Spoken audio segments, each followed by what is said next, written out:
Les entretiens entre le président de la République, Alassane Ouattara, et la représentante spéciale du secrétaire général des Nations Unies en Côte d'Ivoire ont porté sur la nouvelle résolution concernant l'ONUCI adoptée en juin dernier.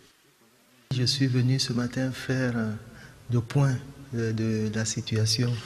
La nouvelle résolution sur l'ONUCI a été adoptée en juin dernier.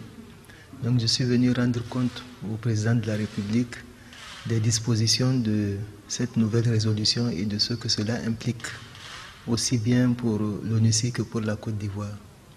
Et je suis aussi venu rendre compte au président de différentes discussions qui sont en cours par rapport au dialogue politique. Avant la représentante spéciale du secrétaire général des Nations Unies en Côte d'Ivoire, Aïchatou Mindaoudou, le président Alassane Ouattara a reçu l'ambassadeur des États-Unis en Côte d'Ivoire. Avec le diplomate américain, il a été essentiellement question des relations bilatérales. J'étais très honoré, comme d'habitude, d'être reçu en audience par M. le Président de la République. Il était l'occasion pour nous de faire un peu le bilan de nos relations bilatérales qui sont de très haute qualité.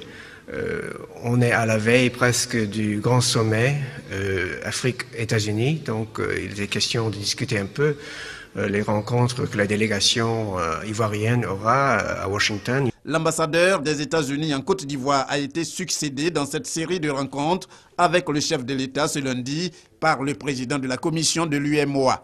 Ce dernier a évoqué avec le président Alassane Ouattara les réformes de l'UEMOA dans les pays membres. Depuis quelques jours, nous avons entamé la revue des programmes et projets de l'UEMOA à Abidjan.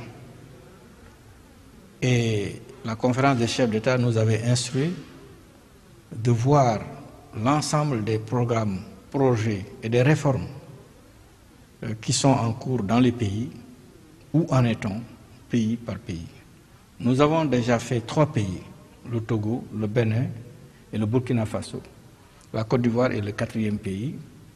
Et je peux dire qu'aujourd'hui, j'ai voulu rendre compte au président de la République des efforts importants qui ont été faits par la Côte d'Ivoire en 3 ans, notamment dans le sens de la transposition des directives, mais aussi de l'application des directives.